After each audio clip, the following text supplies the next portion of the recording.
सडकमा युद्ध जित्यौं, सम्झौतामा युद्ध हारेको सुशीला कार्कीलाई ल्याउनुस् प्रधानमन्त्रीलाई। तपाईँ जनताबाट चुनाव जितेर प्रधानमन्त्री भएको होइन भन्नुस्। आन्दोलनको राप र तापमा प्रधानमन्त्री भएको, आन्दोलनका मागलाई सम्बोधन गर भन्नुस्, गोलमेल सम्मेलन गर्नुस्, कानुन विज्ञ राख्नुस्, संविधानका 4-5 वटा धारा संशोधन गरिदिनुस्। यही चुनाव प्रक्रिया हुने हो भने त जनलाई लखेड्नु भयो, तिनै चुनाव जितेर आउँछन् फेरि। अनि परिवर्तन भयो के? रगत केका लागि भगाएको? अहिलेको प्रधानमन्त्री केपी शर्मा ओलीलाई हटाएर सुशीला कार्कीजीलाई प्रधानमन्त्री बनाउनलाई 84 मा हुने चुनावलाई 82 मा ल्याउनका लागि त रगत भगाएको होइनला नि त। जसका विरुद्ध जेनजीहरूले लडे तिनैका कार्यकर्ताहरू आज सांसद भएर बसिरहेछन्। अनि तिनीहरूले तपाईको संविधान संशोधन गरेको संशोधन गरिदिन्छन्, त्यहीबाट फिर्ता पठाइदिन्छन्। अनि संविधान संशोधन हुन्छ त?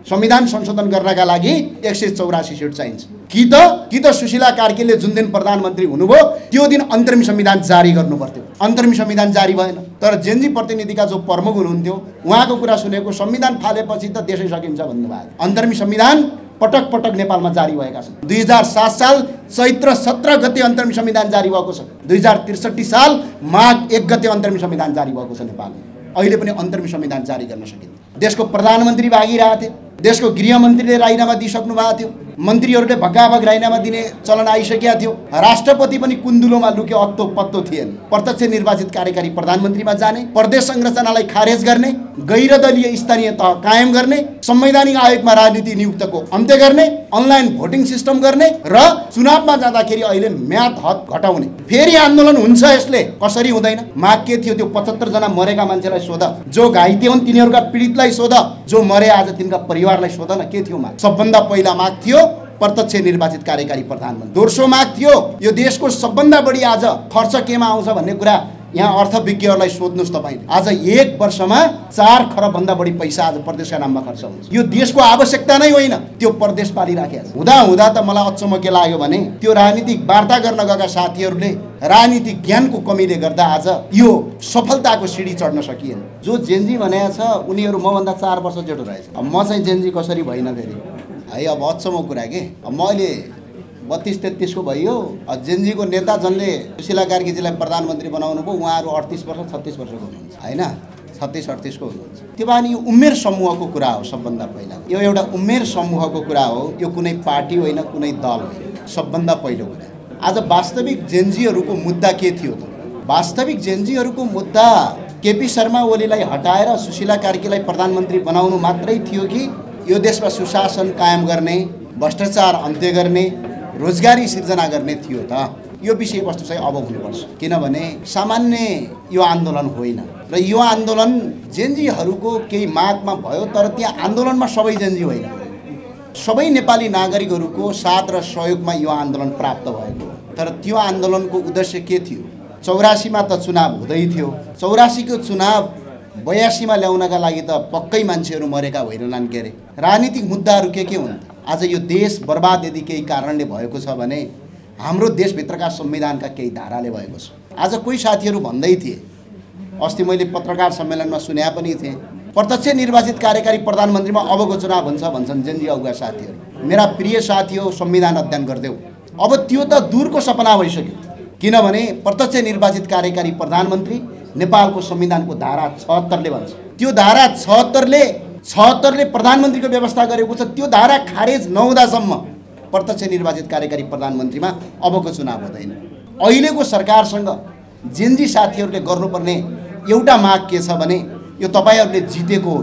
2007 सालमा पनि क्रान्ति भयो, 7 सालमा क्रान्ति पछाडि पनि सम्झौता भएको छ। प्रजातन्त्र आइसके पछाडि पनि राणा प्रधानमन्त्री भएका छन्। त्यसैगरी 2046 सालमा भयो, 46 सालमा पनि राजा वीरेन्द्रसँग सम्झौता गरिएको छ। त्यसपछि 63 सालमा हो, 63 मा पनि युद्ध जितेको होइन, राजाले संसद पुनः स्थापना गरिदिनु भयो, त्यतिखेर पनि सम्झौता भएको छ। तर यो आन्दोलन यो बिल्कुलै जितेको आन्दोलन थियो। देशको प्रधानमन्त्री भागिरहेको थियो, देशको गृहमन्त्रीले राजीनामा दिइसक्नु भएको थियो, मन्त्रीहरूले भगाभग राजीनामा दिने चलन आइसकेका थियो, राष्ट्रपति पनि कुन्दुलोमा लुके अत्तो पत्तो थिएन। तर एनजिओ आइएनजिओका साथीहरू आएर फेरि यो देशलाई द्वन्द्वमा लिनका लागि राजनीतिक मुद्दाभन्दा धेरै पर गएर सिर्फ एउटा कुर्सी मात्र परिवर्तन भयो, यसले फेरि द्वन्द्वको सिर्जना गर्छ। फेरि आन्दोलन हुन्छ यसले, कसरी हुँदैन? माग के थियो? त्यो 75 जना मरेका मान्छेलाई सोध, जो घाइते हुन् तिनीहरूका पीडितलाई सोध, जो मरे आज तिनका परिवारलाई सोध न के थियो माग। सबभन्दा पहिला माग थियो प्रत्यक्ष निर्वाचित कार्यकारी प्रधानमन्त्री। दोस्रो माग थियो यो देशको सबभन्दा बढी आज खर्च केमा आउँछ भन्ने कुरा यहाँ अर्थविज्ञहरूलाई सोध्नुस् तपाईले। आज 1 वर्षमा 4 खरबभन्दा बढी पैसा आज प्रदेशका नाममा खर्च हुन्छ। यो देशको आवश्यकता नै होइन, त्यो प्रदेश पालिराखेको छ। हुँदा हुँदा त मलाई अचम्म के लाग्यो भने त्यो राजनीतिक वार्ता गर्न गएका साथीहरूले राजनीतिक ज्ञानको कमीले गर्दा आज यो सफलताको सिडी चढ्न सकिएन। अब प्रतिनिधि सभा विघटन गरेका छ, राष्ट्रिय सभा चाहिँ जीवित राखेको छ। ल हेर्नुहोस् त, ल मानौँ उदाहरणका लागि, ल हामी भोलि पार्टी खोल्नुभयो साथीहरूले सबैले, हामी नयाँ साथीहरू सब एकजुट बन्यौँ, चुनावमा गयौँ, 184 सिट ल्यायौँ। ल संविधान संशोधन गर्नका लागि 184 सिट चाहिन्छ। कि त सुशीला कार्कीले जुन दिन प्रधानमन्त्री हुनुभयो त्यो दिन अन्तरिम संविधान जारी गर्नु पर्थ्यो। अन्तरिम संविधान जारी भएन। तर जेनजी प्रतिनिधिका जो प्रमुख हुनुहुन्थ्यो उहाँको कुरा सुनेको संविधान फालेपछि त देशै सकिन्छ भन्नुभयो। मलाई हाँसो लाग्यो। अन्तरिम संविधान पटक पटक नेपालमा जारी भएका छन्। 2007 साल चैत्र 17 गते अन्तरिम संविधान जारी भएको छ। 2063 साल माघ 1 गते अन्तरिम संविधान जारी भएको छ नेपालमा। अहिले पनि अन्तरिम संविधान जारी गर्न सकिन्छ। अन्तरिम संविधान जारी गरेर प्रत्यक्ष निर्वाचित कार्यकारी प्रधानमन्त्रीमा जाने, प्रदेश संरचनालाई खारेज गर्ने, गैर दलीय स्थानीय तह कायम गर्ने, संवैधानिक आयोगमा राजनीति नियुक्तको अन्त्य गर्ने, अनलाइन भोटिङ सिस्टम गर्ने र चुनावमा जाँदाखेरि अहिले म्याद हद घटाउने। अधिकांश जेनजी साथीहरूलाई आज भन्न चाहन्छु, तपाईले आन्दोलन गर्नुभयो तर तपाईँ अब उम्मेदवार बन्न पाउनुहुन्न। नेपालको संविधानको धारा यो पढ्नुस् त, 72 को धारा 87 मा छ, उमेर हकबन्दी हुन्छ। 18 वर्षको युवाले भोट हाल्न पाउँछ, तर 25 वर्ष नपुग्दासम्म प्रतिनिधि सभाको सांसदको उम्मेदवार बन्न पाउँदैन। यो कानुन, यो संविधान छ नेपालमा। यो तपाईको जेन्जु अगुवाका प्रमुखलाई पनि सायद यो कुरा थाहा छैन। ल भन्नुस्, 18 वर्ष पुगेको मान्छेले भोट हाल्न पाउँछ भने ऊ मान्छे उम्मेदवार किन बन्न पाउँदैन? भोट हालेर आफ्नो प्रतिनिधि छान्न पाउँछ भने त्यो मान्छे तपाईको उम्मेदवार किन बन्न नपाउने? आज त्यही भएको कारणले गर्दा प्रतिनिधि सभामा 28, 29, 30 वर्षमा हामीले चुनाव जित्दा हामी त सबभन्दा कान्छा भन्नुपर्ने अवस्था छ। यदि 18 वर्षमा तपाईको भोट हाल्न सकिन्छ भने 18 वर्षमै उम्मेदवार बन्न पाउने यदि व्यवस्था भइदियो भने त नयाँ युवा साथीहरू आउन सक्छन्। आज 90% भन्दा बढी जेनजीहरू अहिले हुन लागेको चुनावमा उम्मेदवार बन्न पाउँदैनन् अहिलेको कानुनले। किन पाउँदैनन् भने नेपालको संविधानको धारा 87 मा के भन्छ भने नेपालको 25 वर्ष उमेर पुरा भएको हुनुपर्छ उम्मेदवार बन्नका लागि। अब जेनजी जेट भनेको जिन जेट भने कति त 28 वर्षसम्म हो नि। 28 वर्षसम्म हो भने 25 वर्षदेखि 28 वर्षको मान्छे त 10% मात्रै होला। बाँकी रहेको मान्छे उम्मेदवारै बन्न पाउँदैन। यो संवैधानिक कुरा हो। यो सुशीला कार्कीले त्यही दिन खारेज गर्नुपर्छ। अर्को प्रत्यक्ष निर्वाचित कार्यकारी त्यो भएको हुनाले अहिले के छ भने संवैधानिक अडचनहरू बाँकी छन्। अब यो ल अब हुने के हो त? अघि म कुरामा जाँदै थिएँ। ल आउनुहोस्, सबैजना मिल्नुहोस्। ल सब मिलेर 184 सिट ल्यायौँ, संसदमा गयौँ। अब त संविधान संशोधन गर्नु पर्यो भन्यौँ। हाम्रो प्रतिनिधि सभाले संविधान संशोधन गर्यो। प्रतिनिधि सभाले संविधान संशोधन गरेर मात्र संविधान बन्दैन, राष्ट्रिय सभाले पनि गर्नुपर्छ। जो राष्ट्रिय सभा आज जीवित छ त्यो राष्ट्रिय सभामा जसका विरुद्ध जेनजीहरूले लडे तिनैका कार्यकर्ताहरू आज सांसद भएर बसिरहेछ। अनि तिनीहरूले तपाईको संविधान संशोधन गरेको संशोधन गरिदिन्छन्, त्यहीँबाट फिर्ता पठाइदिन्छन्। अनि संविधान संशोधन हुन्छ त? चुनावी प्रक्रिया कस्तो छ? 2015 सालमा विश्वेश्वर प्रसाद कोइराला प्रथम पटक जननिर्वाचित प्रधानमन्त्रीका लागि चुनाव हुँदै गर्दाखेरि जसरी चुनाव हुन्थ्यो आज पनि त्यसरी नै छ। ल मानव उदाहरणका लागि एउटा सङ्घका सभाको मान्छे विद्यार्थी भएर ऊ काठमाडौँ छ भने उसले अब काठमाडौँबाट चुनावमा भोट हाल्न पाउँदैन। ऊ विद्यार्थी यहाँबाट फेरि सङ्घका सभा जानु पर्यो। सङ्घका सभामा गएर मात्रै हुँदैन, त्यो जिल्ला गाउँपालिका जानु पर्यो। गाउँपालिका गएर भएन, त्यहाँ ओडा जान पर्यो। ओडामा मात्र गएर भएन, उसले आफ्नो मतदान केन्द्रमा गएर भोट हाल्नुपर्छ। अनि 50,000 रुपियाँ खर्च गरेर पढ्न आएको विद्यार्थी आफ्नो गाउँमा भोट हाल्न जान सक्छ। अनलाइन भोटिङ सिस्टम किन नगरेको? यही चुनाव प्रक्रिया हुने हो भने त जनलाई लखेड्नु भयो, तिनै चुनाव जितेर आउँछन् फेरि। अनि परिवर्तन भयो के? रगत केका लागि बगाएको? रगत त अहिलेको प्रधानमन्त्री केपी शर्मा ओलीलाई हटाएर सुशीला कार्कीजीलाई प्रधानमन्त्री बनाउनलाई 84 को चुनावलाई 84 मा हुने चुनावलाई 82 मा ल्याउनका लागि त रगत बगाएको होइन होला नि त। यो देशमा सुशासन कायम गर्नका लागि। अब आज केही जेन्जी साथीहरूले सुन्छु म तपाईँहरूभन्दा पनि म 1-2 वर्ष मात्र जेठो भए हुनाले तपाईँको जो जेन्जी नेता भन्नुहुन्छ उनीहरूभन्दा पनि म कान्छो भएकाले तपाईँलाई 1-2वटा कुरा सल्लाह दिन चाहन्छु। अस्ति अख्तियारमा देखेको थिएँ, अख्तियारको आयुक्तको राजीनामा मागिराख्नु भएको थियो साथीहरू। अख्तियारको आयुक्तले राजीनामा कस्तो अवस्थामा दिन्छ भन्ने कुरा नेपालको संविधानलाई अलिकति पल्टाउन, कि त संविधान मान्दिन भन्नु पर्यो, संविधान मानेपछि त त्यो संविधान अनुसार जानु पर्यो नि त। धारा नेपालको संविधानको धारा तपाईँको कसले भन्छ अख्तियारको प्रमुख आयुक्तहरू आयुक्त लगायतकालाई 101ले व्यवस्था गरेका छ। महाभियोग प्रस्ताव भएपछि मात्र उनलाई पदबाट हटाउन सकिन्छ। सुशीला कार्कीले चाहनु भएन भने पनि तपाईँको संवैधानिक आयोगका प्रमुखलाई हटाउन पाइँदैन। यो नेपालको संवैधानिक व्यवस्था हो। यो हामीले त त्यतिखेर भनेका थियौँ के गर्नुहोस् भने जेन्जी युवा साथी हो, जित्यो, सडकमा युद्ध जित्यौँ, सम्झौतामा युद्ध हारेको जितियो। ल ठ्याक्क सुशीला कार्कीलाई नै प्रधानमन्त्री बनाउनु भयो, खुल्ला मञ्चमा ल्याउनुहोस्।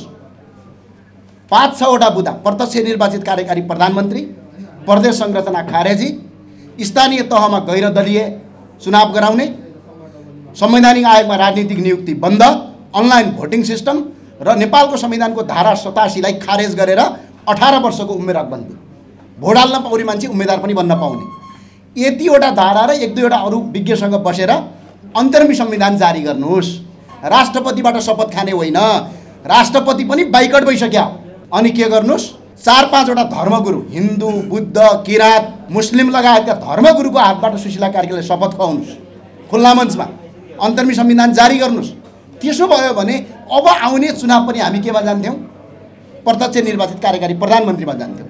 अबको चुनाव त के हुने हो, 2022मा याभन्दा अगाडि सन् 2022मा जसरी चुनाव भयो अब त्यही हो, उही सांसदको चुनाव हुने हो। अझ तपाईँले के गल्ती गर्नुभयो, नेपालको सबभन्दा काम नलाग्ने संस्था भनेको राष्ट्रिय सभा हो। पार्टीका कार्यकर्ता बाहेक अरू मान्छे त्यहाँ जानै सक्दैन, जनता कहाँ गएर भोट पनि लिँदैन, स्थानीय तहको मेयरले, उपमेयरले, प्रदेश सांसदले भोट हालेर जाने। अनि तिनीहरूको वृद्ध आश्रम त आज पनि जीवित छ यो देशमा। ल प्रतिनिधि सभाबाट बहुमत ल्याएर आउनु पर्यो। ल बहुमत ल्याउनका लागि त अहिले पनि के छ, चुनाव कतिजनाको हुन्छ एकछिन सम्झिनुहोस् त। नेपालको संविधानमा कति जटिलता छ। चुनाव हुन्छ 165 जनाको, संविधान संशोधन गर्नलाई चाहिन्छ 184-85 जना, 20 जना कहाँबाट ल्याउनु। अनि समानुपातिक चाहियो, समानुपातिक हुनलाई पार्टी चाहियो, पार्टी नभए समानुपातिक भोट काउन्ट हुँदैन। अनि के गर्ने त त्यसपछि, अनि झुन्ड्यो राम भएन। यो कुरा चाहिँ त्यतिखेर सम्झौता गर्ने साथीले ठुलो अवसर थियो, अवसर गुमेको पनि छैन। अहिले गोलमेज सम्मेलन गर्नुहोस् जेन्जी युवा साथी, सुशीला कार्कीलाई ल्याउनुहोस् प्रधानमन्त्रीलाई। तपाईँ जनताबाट चुनाव जितेर प्रधानमन्त्री भएको होइन भन्नुहोस्, आन्दोलनको राप र तापमा प्रधानमन्त्री भएको, आन्दोलनका मागलाई सम्बोधन गरेर भन्नुहोस्, गोलमेल सम्मेलन गर्नुहोस्, कानुन विज्ञ राख्नुहोस्, संविधानका 4-5वटा धारा संशोधन गरिदिनुहोस्। अहिलेको सरकारले यदि चाह्यो भने त्यो सम्भव छ, किनकि सरकार नै संवैधानिक होइन वास्तवमा भन्ने हो भने। नेपालको संविधानको धारा 61मा कहाँनिर प्रधानमन्त्री नियुक्ति गर्ने भनेको छ, तर भयो त हामीले मानेकै छौँ, हामी सबैले स्वीकारेकै छौँ। त्यो भए हुनाले अहिले संवैधानिक जटिलता छ यो देशमा। अब हुने चुनावमा एक त वास्तविक जेन्जी युवा साथीहरू उम्मेदवार नै बन्न पाउँदैनन्, किनभने आज 90% जेन्जी युवा साथीहरू कति वर्षका छन् ल भन्नुहोस् त। 18 वर्षदेखि लगेर 25 वर्षका साथीहरू 90% छन्। अब 25 वर्ष कटेपछि मात्र अहिले प्रतिनिधि सभाको सांसदको उम्मेदवार बन्न पाइने नेपालको संवैधानिक व्यवस्था धारा 87ले व्यवस्था गरेको छ। अनि कसरी उम्मेदवार बन्ने। अब कयौँ जेन्जी युवा साथीहरू आज पढाइको सिलसिलामा काठमाडौँमा छन्। अब अस्ति काठमाडौँमा मर्ने मान्छेको लिस्ट हेर्नुहोस् त, बरु काठमाडौँको मान्छे कम मरेको छ, काठमाडौँभन्दा बाहिरको मान्छेहरू ज्यादा मरेका छन्। उनीहरू त्यही काठमाडौँमा पढ्न र रोजगारी गर्न आएको होइन। अब एकजना युवा 18 वर्षको युवा 50,000 रुपियाँ तिरेर हुम्लामा गएर भोट हाल्छ, अनि यिनैहरू आउँदैनन् फेरि। यो त राजनीतिक दलले बाटो बुद्धि गरेको। त्यतिखेर मैले सुनेको भैरवनाथगढमा मन्त्रीहरू केपी शर्मा ओलीको निर्देशनमा त्यतिखेर सम्झौता गरेर यो सम्झौतामा टुङ्ग्याइयो। यो रगतको आन्दोलनलाई यसलाई स्थापित गर्नुपर्ने कुरामा हामीले जानुपर्ने कहाँनिर हो। ल संवैधानिक आयोगमा राजनीतिक नियुक्ति अहिलेको संविधानको धारा 284ले व्यवस्था गरेको छ। धारा 284 अस्ति सरकारले खारेज गरेको भए अब आउने मान्छे त लोकसेवा आयोग जस्तै इक्जाम दिएर अख्तियारको आयुक्त बन्थ्यो होला नि त। अब त्यो पनि गयो। अब त के भयो, कोही सत्ताधारी पार्टीसँग आस्था भएको व्यक्ति मात्रै आज संवैधानिक आयोगको प्रमुख गर्ने व्यवस्था जीवित रह्यो। आन्दोलन भयो, सडकमा जितियो, तर सम्झौतामा हारिएकै हो। त्यो भएको हुनाले मेरो अपिल आज के छ भने अरू केही कुरामा छैन, 5-6वटा बुदामा जानुस्। अब युवा साथी हो, तपाईँले जितेको हो। यो सरकारले संविधान देखाएर तपाईँहरूलाई पन्छाउन पाइँदैन, किनभने यो सरकार संविधान अन्तर्गत बनेकै होइन। जुन सरकार संविधान अन्तर्गत बनेको होइन भने त्यो सरकारले संविधान देखाएर तर्साउनु पर्ने कुनै आवश्यकता छैन। त्यो भएको हुनाले अहिले जेनजी युवा साथीहरूले जम्मा 5-6वटा काम गर्नुहोस्। एउटा कुरो, अहिलेको प्रधानमन्त्रीलाई प्रत्यक्ष निर्वाचित कार्यकारी प्रधानमन्त्रीमा जानका लागि अपिल गर्नुहोस्। दोस्रो, यो देश आज 4 खरबभन्दा बढी पैसा आज प्रदेशका नाममा खर्च हुन्छ। समानुपातिकबाट वडा अध्यक्षको चुनाव हारेको मान्छे आज प्रदेशको मन्त्री र मुख्यमन्त्री भइरहेका छ। आज यस्तो अवस्था छ यो देशमा। देश छ यत्रो, सांसद र मन्त्री छन् यत्रो, आज को मुख्यमन्त्री छ बिचरा हामी कसैलाई थाहा छैन। त्यो प्रदेश त खारेज भन्थ्यो, प्रदेश खारेज गर्नुहोस्। स्थानीय तह आज पार्टीको भएको छ, कोही काङ्ग्रेसको, कोही एमालेको, कोही रापरबाको, कोही माओवादीको, अन्य मधेसवादी दलहरूको। आज स्थानीय तह त्यस्तो भएको छ। स्थानीय तहलाई गैर राजनीतिक बनाउनुहोस्। स्थानीय तहमा अब पार्टीका चुनाव चिन्हबाट होइन, आफ्नो व्यक्तिले आफ्नो चुनाव चिन्ह आफै लग्ने व्यवस्था नेपालको संविधानबाटै लेख्नुहोस्। त्यो गर्नुहोस्। अर्को, अनलाइन भोटिङ सिस्टम गर्नुहोस्। अर्को, यो उमेर हकबन्दी धारा 87 खारेज गर्नुहोस्। किनभने 18 वर्षको युवाले भोट हाल्न पाउँछ भने उम्मेदवार बन्न किन नपाउँ? कि त भोट पनि नहाल बन्न पर्यो? भोट हालेर आफ्नो प्रतिनिधि छान्न सक्ने मान्छे यो देश चलाउन सक्दैन? सक्छ अवश्य। त्यो भएको हुनाले यी 4-5वटा मुद्दा, 2-4वटा अरू मुद्दा थपेर अहिलेको सरकारलाई गोलमेज सम्मेलन गरेर सबैलाई बोलाएर यो छलफल गर्नुहोस् भनेर अबका जेनजी युवा साथीहरू चाहनुहोस्। अब मेरो तर्फबाट मैले अस्ति राष्ट्रपतिसँग, प्रधानमन्त्रीसँग र सबै राजनीतिक दलका नेताहरू बसेको शीतल निवासको बैठकमा मैले 8वटा एजेन्डा पेश गरिदिएको छु। अब देश यहीमा जाने हो। अब त्यहाँभन्दा ठुलो को छ? देशको प्रधानमन्त्री त्यही छन्, राष्ट्रपति त्यही छन्, र राजनीतिक दल र मन्त्री परिषद सबैका अगाडि यो 8वटा मुद्दा लागू गर्नुहोस् भनेर मैले पेश गरेको छु। र त्यसपछि अर्को सभामुखसँग अस्तिको बैठकमा यहाँ 8वटा मुद्दा लिएर अगाडि जानुहोस् भनिएको छ। त्यो भएको हुनाले अहिले हामीले राजनीतिक परिवर्तन नहुँदासम्म हेर्नुहोस्, जनताको जीवन स्तर परिवर्तन हुँदैन। संसारका कुनै पनि देश बन्ने पनि राजनीतिकले हो, डुब्ने पनि राजनीतिकले हो। त्यो भएको हुनाले अहिले म जनयुवा साथीहरूलाई के भन्न चाहन्छु भने अब त्यो राष्ट्रिय सभा किन राखेको त? के फाइदा भयो राष्ट्रिय सभा राखेर? त्यो कसको आडमा राखियो? अब प्रतिनिधि सभा जनताबाट चुनाव जितेर आएको चाहिँ खारेज गर्ने रे। अब जनताबाट नल्याएको वृद्ध आश्रम जस्तो भएर बसिएको छ। तपाईँ सबैलाई थाहा छ, मैले त त्यो भनि पनि सकेँ। अब त्यो सभा चाहिँ जीवित राख्ने रे। ल, भोलि मैले अघि पनि भनिसकेँ, भोलि चुनाव जितेर बहुमत ल्याएर पनि राष्ट्रिय सभाले अनुमोदन गरेन भने त संविधान संशोधनै हुँदैन। यस्तो किसिमको कानुनी जटिलतालाई पनि हामीले बुझ्नुपर्छ कि पर्दैन? त्यो भएको हुनाले म लामो बोलिनँ। जेनजी युवा साथी हो, भविष्य बनाउने हो यही देशमा, रोजगारी सिर्जना गर्नु छ, भ्रष्टाचारको अन्त्य गर्नु छ। अब भ्रष्टाचारीलाई कारबाही गर्नका लागि नेपालमा 3टा निकाय छ। ल भन्नुहोस्, एउटा अदालत छ। अदालतमा तपाईँको के छ? अदालतका न्यायाधीश 2 तरिकाबाट आउँछ। एउटा राजनीतिक नियुक्ति हुन्छ, एउटा लोकसेवा आयोग पास गरेर आएका हुन्छ। अहिले अदालतमा जाने हो भने राजनीतिक नियुक्ति गरेका बढी छन्। अनि त्यो कसरी छ? नेपालको संविधानले के गरेको छ? न्याय परिषदको व्यवस्था गरेको छ। नेपालको संविधानले संवैधानिक परिषदको व्यवस्था गरेको छ। अनि पार्टीका कार्यकर्ता न्यायाधीश भएर आउने व्यवस्था खुला छ। यो खारेज गरौँ न। यत्रो प्राप्तिपछि पनि यो खारेज गर्न सकिएन भने भोलि न्याय कसरी पाइन्छ? अब अख्तियारमा संवैधानिक परिषदले अख्तियारको आयुक्त नियुक्ति गर्छ, प्रमुख आयुक्त र आयुक्तहरू। अनि त्यो संविधानको व्यवस्था हो धारा 284, त्यो खारेज नगर्दासम्म त अनि देशमा स्वतन्त्र मान्छे कसरी अख्तियारमा आउँछ? भोलि आउन सक्दैन। त्यो भएको हुनाले संवैधानिक जटिलता छ। संवैधानिक जटिलता खारेज गर्नका लागि यो 8वटा बुदा छन्, 7वटा 8वटा बुदामा सबै एकजुट बन्नुहोस्। कोही कसै कदापि नगर्नुहोस्। अस्ति मैले हेरिरहेको थिएँ, कोही शीतल निवासभित्र वार्ता गरिरहेछन्, कोही सडकमा छन्। अब मन्त्री बन्ने साथीहरू पनि हेर्नुहोस् त, आन्दोलनमै नआएको मान्छेहरू मन्त्री भइराखेका छन्। अब कहाँबाट आउँछन् मन्त्री बन्न? रगत जसले बगायो त्यो मन्त्री बन न। जसले लड्यो आज बानेश्वरमा त्यो मन्त्री बन। लड्ने युवा साथीहरू त अहिलेसम्म एकजना पनि मन्त्री भए मैले देखाएको छैन। त्यो भएको हुनाले सबै एकजुट बन्नुहोस्। 8 वटा बुँदा छन्, केही बिग्रेको छैन, केही हराएको छैन। दलहरू अहिले बोल्न सक्ने अवस्थामा छैनन् किनभने उनीहरूले गलत गरेका थिए, भ्रष्टाचार गरेका थिए, त्यही भएर डराएका छन्। यतिखेरको मौका हो सबै गरेर प्रत्यक्ष निर्वाचित कार्यकारीमा जाने, प्रदेश संरचना खारेज गर्ने, स्थानीय तह गैरदलीय बनाउने, प्रतिनिधि तपाईँको संवैधानिक आयोग खारेज गराउने, अनि उम्मेर हकबन्दी घटाउने, यस्ता अरू तपाईँको मुद्दाहरू छन्। त्यो मुद्दा अहिले संविधानको जटिलताका कारणले भएको राष्ट्रिय सभा खारेज गर्ने लाइनमा जाउँ हामी। नत्र भने राष्ट्रिय सभा राखेर भोलि चुनाव जितेर गए पनि संविधान संशोधन गर्न सकिँदैन, किनकि संविधान संशोधन गर्नलाई राष्ट्रिय सभा र प्रतिनिधि सभा दुवैको बहुमत चाहिन्छ। बहुमत होइन, 2/3 चाहिन्छ।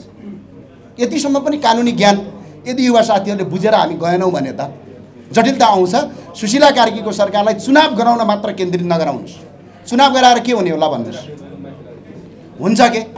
ल तपाईँहरूले पार्टी खोल्नु पऱ्यो, 100 सिट ल्याउनु पऱ्यो, अनि तपाईँ प्रधानमन्त्री बन्न सक्नुहुन्छ? 138 चाहिन्छ।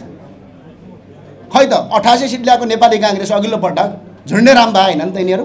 उही वारी उही पारी भए होइन? 32 सिट ल्याएको प्रचण्डजी प्रधानमन्त्री भइसक्नु। यो संसदीय व्यवस्था हो, यो संसदीय व्यवस्था हो। यहाँ 137 सिट ल्याएर पनि प्रधानमन्त्री बन्न सकिँदैन, किनकि यहाँ अङ्कगणितको कुरा हुन्छ। ल चुनावमा जानुभयो, तपाईँले 50 सिट ल्याएर आउनुभयो नयाँ युवा साथीले, के गर्नुहुन्छ? संसदमा हामीले अस्ति गरेनौँ राष्ट्रसभा, हामीले 100 दिनभन्दा बढी संसद बहिष्कार गर्दाखेरि पनि सभामुखले सुनेनन्, केपी शर्मा ओलीको सरकारले सुनेन। भोलि तपाईँहरूको हालत त्यही हुँदैन भन्ने के छ ग्यारेन्टी? त्यो भएको हुनाले संवैधानिक जटिलता छ। यो ठुल्ठुला मान्छेले तपाईँलाई यो कुरा भन्दैनन्। किन भन्दैनन् भने यिनीहरू पनि त नियुक्ति खाएर आएका हुन्। कसरी भन्छन् तपाईँ? बोल्दैनन्।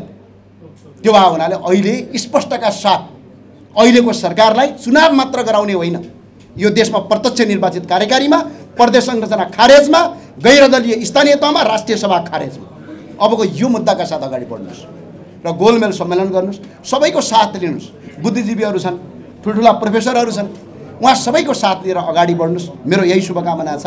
अहिले यसको कन्क्लुजन के हो भने सडकमा युद्ध जितियो तर सम्झौतामा युद्ध हारेकै हो। यो हार्न हुँदैन। हस्, धन्यवाद। समयका लागि धेरै धेरै धन्यवाद आएको छ।